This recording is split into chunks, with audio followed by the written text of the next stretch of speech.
Alright, what is up, guys? We are back with Claymore, chapter 117, Corpse of the Witch, part 4. Um, Two chapters. We're doing two chapters today. Um, so yeah, I mean, last chapter was honestly like a lot to take in. Like, to be honest, it was a lot. Just finally getting that introduction to three of the strongest number one claymores in the organization's entirety. Getting to see Hysteria, the Elegant, Roxanne of Love and Hate, and Cassandra, the Dust Eater. Um, I feel like we really got more into Hysteria in the last chapter than we did the other two. Um, so I'm kind of curious if we're going to actually get to see the other two's abilities in this chapter. Um, so yeah, let's get started. Organization Warrior number 35. That was the first number assigned to Roxanne. Okay.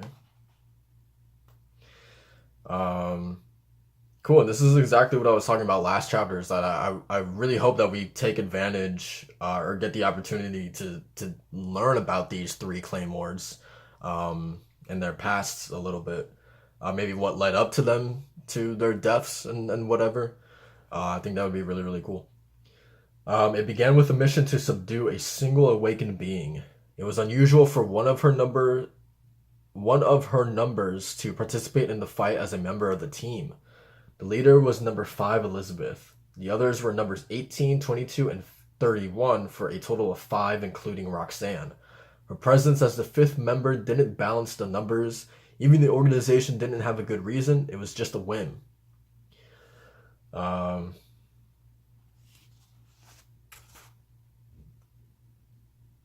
hmm. So that warrior's name was Uranus. That's not a good name for a claymore at all, man. With only number 31, she had been in a region with many awakened beings, so she had vast experience subduing them. Despite only possessing ability equal to her number, she had been able to survive because of the way she fought. She made up for a lack of speed by using every part of the claymore, the guard, and the hilt, not just the blade. To the other warriors, it was an unsightly, desperate way to fight, but to Roxanne, its very grittiness was dazzling. So she began to copy it. Um, okay, so she began training with Uranus. Okay, and I guess like I mean, obviously we'll get the full explanation of her power, but like I think the concept of like a more gritty, desperate way of fighting, uh, assume that's going to be how Roxanne fights, just based off of what we know at this point. And you parallel that to the more elegant and beautiful way that Hysteria fights. I think that's a really really cool. Like it could lead to like a really fun like team dynamic between just those two in particular. But yeah, I think that's really really neat. Because of that, the two became close. The areas they were in charge of were near each other, but their way of fighting, considered poor form by the other warriors, isolated them and strengthened the bond between them. Really? That seems a little petty from the other like claymores, like to uh kind of shun some warriors just based off of the way that they fight. I mean, aren't you guys all kind of in it together, for the same purpose of, defeating, yomas and awakened beings and things like that? Like, who cares? Like, if your fighting style kills your enemies, like, who cares how you fight, right? So, that's my opinion on the matter. I think that's a little petty, but whatever. Anyway, then suddenly Roxanne realized her strength had surpassed that of Uranus. In that moment, the way Uranus fought seemed dirty, bloody, and unsightly. It wasn't long before Uranus died directly after Roxanne was raised to number 24.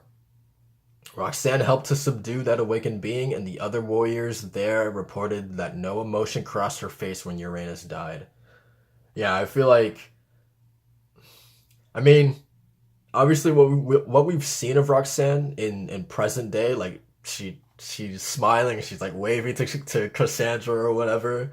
But like Also, I feel like in this chapter, like I feel like we've seen like much more shades of emotion on her face. Like we've seen concern and fear and like happiness in the time that she spent with Uranus.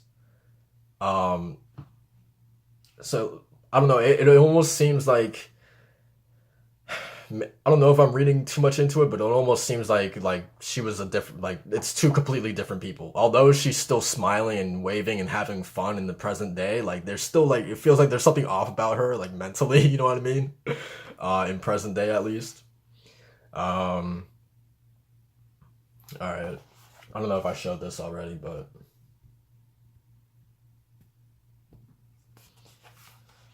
okay. So come on, keep up, you guys.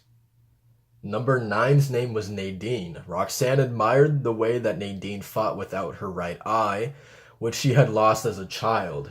Her sense of distance was poor, so she relied on sensing Yoma energy when she fought. So honed was her ability that she could have fought with her left eye closed as well. In that fight, Roxanne ripped out her own right eye. Nadine was suspicious, but they fought together, and she grew to like Roxanne, who had studied her ability to read Yoma energy in battle. Eventually, they participated as partners in subduing so many awakened beings that the organization took notice.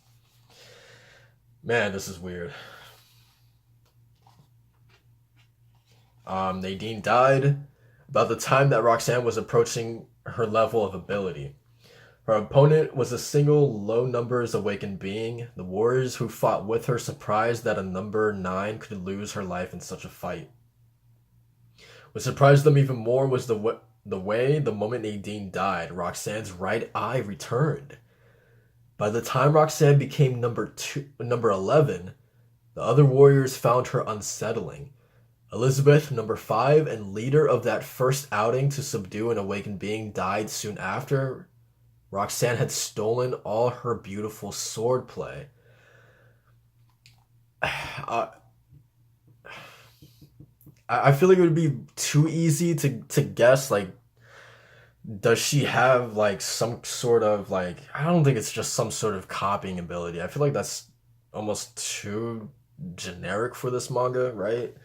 It can't be that.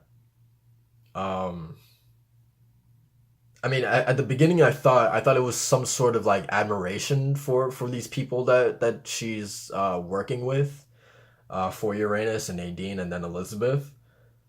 But it's kind of getting weird. Like you're seeing the pattern that like as soon as Roxanne starts approaching like their level of ability, then that's kind of sort of the time where the teacher uh kind of gets I had the word in my head.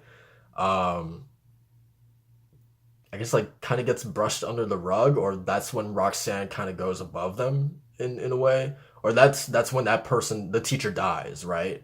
When the student literally surpasses the master, then suspiciously that's when the master just dies. When Roxanne gets close to that point of surpassing the master. Um, anyway, when Roxanne became number 5, the number 1 at the time was unapproachable. And look at that smile too, man. Very unsettling. Oh, Cassandra. Her name was Cassandra. Cassandra, unusual for a warrior, she held her sword in her left hand. Even the number 2 was far beneath her. She didn't even form teams with anyone to fight awakened beings. She went to confront awakened beings alone. Whatever her opponent, she came back without a single scratch. The carcasses of the awakened beings she slew were always strewn in pieces. It was a complete mystery how she fought. And look at Roxanne's face, man. Roxanne was strongly attracted to Cassandra with a mixture of love, respect, and desire such as she'd never known before. Huh.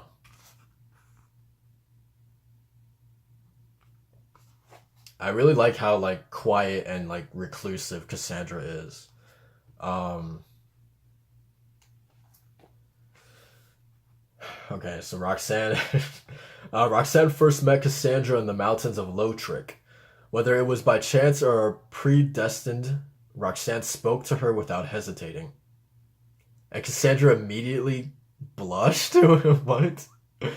Um, Hardly any of the warriors ever spoke to Cassandra because she was like a goddess to them.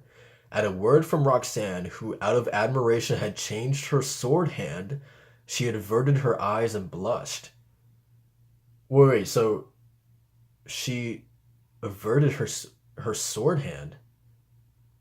Wait, at a word from Roxanne, who out of admiration had changed her. Okay, so Roxanne changed her sword hand to her left hand to fight just like Cassandra does. Okay, that makes sense. All right. Um, so to Roxanne, winning over Cassandra was easy. Day after day, they slept together, sometimes crossed swords together, and trained together. But Cassandra's skill with a sword did not appear equal to even Elizabeth's. And no matter how close they became, Cassandra would not subdue awakened beings with her. Huh. Um, After Cassandra died, Roxanne claimed that she had possessed an incredible ability for Yoma energy harmonization ever since she was number 35. It allowed her to efficiently pick up the various techniques of other warriors.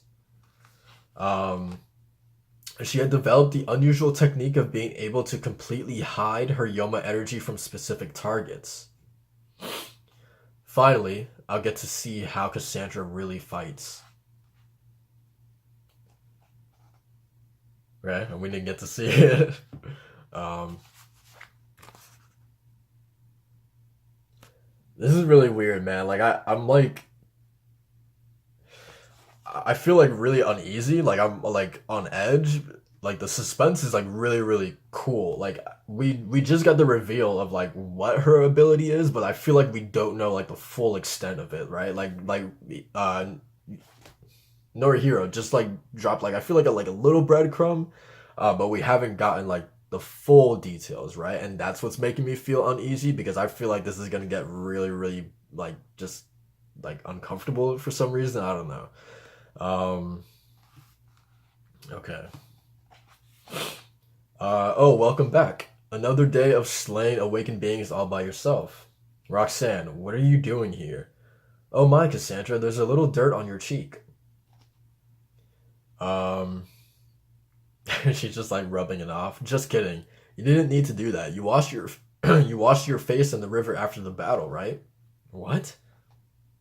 Roxanne, did you know? I've always wondered about the same thing.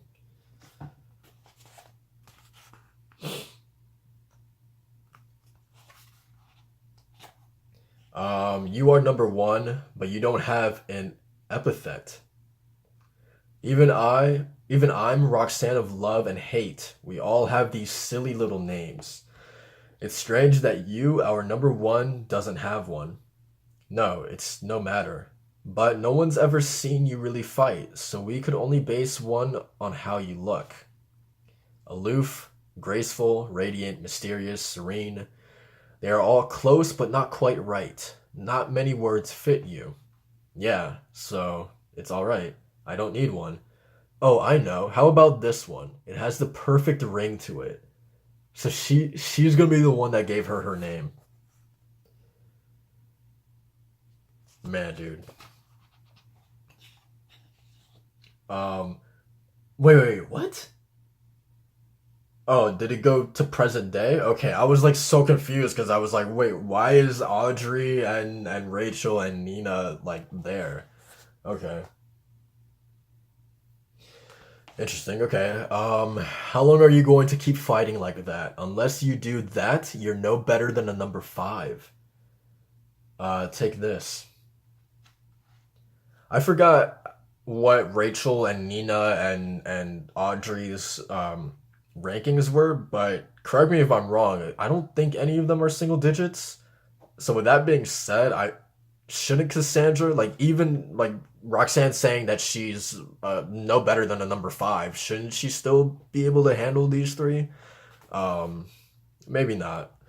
Um, all right, so let's see Cassandra's ability. Um, what was that? Fine, I can't hold out any longer. So, what are you talking about? It's about time. What the hell is she going to do?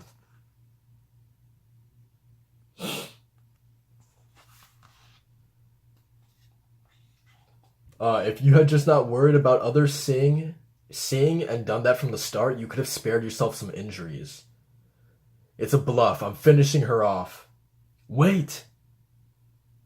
What the hell? Okay, so she just cut off her leg. Rachel. It's almost like a rag doll or something like that, or like a puppet, right? Like just the way that her body moves, like almost like there isn't like a skeleton in her body or something like that. Like it's just like the muscles just doing whatever. Weird. But then it's like the name Dust Eater, right? Like that so far it hasn't made any sense. Like I don't see dust eating like at all with any of this. Why you Secret Sword Shadow Chaser? She just cut off Nina's legs, dude. She swings her head like a pendulum. Right, left. What the hell? Then she uses the centrifugal force to lower herself, lower and lower. Oh my god. And she just cut off Audrey's legs too. Um, Munching on mud and swallowing sand, you never did like fighting that way. Neither warrior nor awakened being can accurately strike an object that comes sliding at them suddenly along the ground. I named you the Dust Eater. Perfect, don't you think? Dude, and her face. Oh my god. Dude. I mean both of their faces, honestly. Holy crap, dude. Um it's almost like she's almost like a snake, right? Just like the way that she moves like on the ground, but I honestly I'm at a loss for words, guys. I don't know what to say. Um I've never seen anything like it, dude, honestly. That's so cool. Like just like how close to the ground her face is. Um it's insane. So she swings her head like a pendulum, and she uses the centrifugal force to lower herself lower and lower and lower. Yeah, I don't know what to say, honestly. That's just that she can be that low to the ground, dude. I don't think anyone can hit her, honestly. With something like that, I don't think anyone could possibly hit her. I mean, that also begs to the question: how in the world was Roxanne able to defeat her? Maybe like Cassandra got emotionally tied to her, and maybe that was her downfall or something because they did grow closer, right? They did spend a lot of time together, but at the same time, we do know that there's something weird with Roxanne. I mean, I feel like for sure she definitely, maybe not like, I don't know, it's tough to say, but I feel like she definitely did have a hand in both Uranus's and Nadine's deaths. That obviously isn't, made clear right now. Um, I definitely, there's a pattern, right? What I was talking about earlier, the fact that she admired these claymores that were ranks higher than her. She studied, she watched, she trained with them until she learned their abilities. Basically mimicked them until she was able to acquire those abilities. And then once she got to a point where she was about ready to surpass them in power, they just mysteriously die, right? Um, Let me go back really quick. Uh, so Elizabeth died uh, soon after Roxanne had stolen all her beautiful swordplay. Um, Nadine died about the time Roxanne was approaching her level of ability. Yeah, so it's there's definitely a pattern. Obviously we didn't get the full explanation of her power. Um, and then also what's even more scary is like I'm curious if does Roxanne retain all these abilities that she's acquired? Because if she does, man, then she just has a hell of an arsenal under her because um I wouldn't be surprised if she didn't stop after Cassandra. I mean, obviously, probably Cassandra was like the peak for her. I mean, unless Roxanne's like goal was to go after people who were stronger and stronger and stronger, and then Cassandra was basically the last one because once Cassandra was out, Roxanne had reached the level of number one. So really, there wouldn't be anyone stronger than her after that. So like maybe she stopped taking people's abilities after that because if she because I think her goal is that she wanted to acquire people's powers that were stronger than her, right? That explains Nadine, Uranus, and Cassandra. Um, but yeah, even so, even if she stopped after Cassandra, like if she in fact was able to retain everyone's powers before, Roxanne's insane. Like that's it. She's insane, dude. But yeah, that's pretty much it for this chapter, guys. Like, comment, subscribe for more Claymore. Uh, I don't know what to say, man. Like this is crazy. This is getting insane now. I'll see you guys in the next chapter. Peace.